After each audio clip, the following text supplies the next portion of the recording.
Thank you, Mr. Chairman. Mr. Bross, during your testimony, you indicated that it improves the quality. Can you give me examples of how it improves the quality of the concrete? Well, some of these guys here are, can you hear me? Yeah.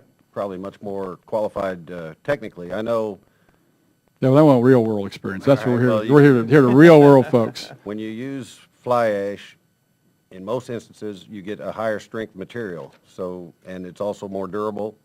You can use less cementitious material, which is going to affect your shrinkage and curling of your concrete. In like a large flatwork pour, that makes a big difference in how much the concrete shrinks and curls and things like that. It's hard on a lot of guys can tell you. And so a silica reactivity, which I'm not all that technical on it. I just know that using fly ash in the concrete helps offset this alkali silica reactive. It's the aggregates, right, that cause it.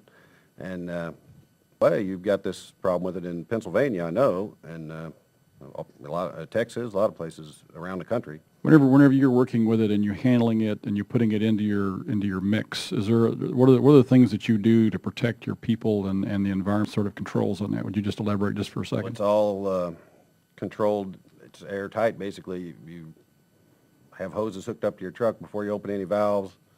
Open the valves, you put pressure to the tank, and you blow it up into a silos or a storage vessel, and that's vented into a pollution control device, a bag house that's 99.99% efficient at trapping it, and none of it, essentially none escapes.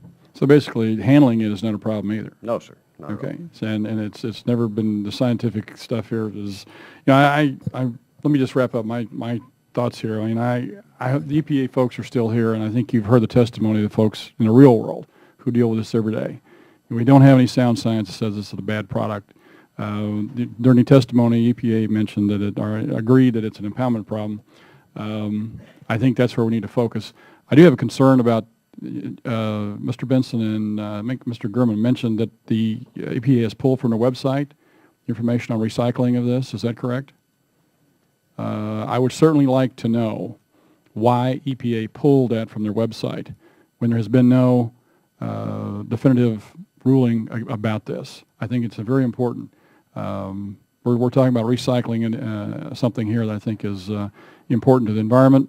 It's important to the industry and a lot of folks here. So I would certainly appreciate that, Mr. Chairman. With that, I yield back.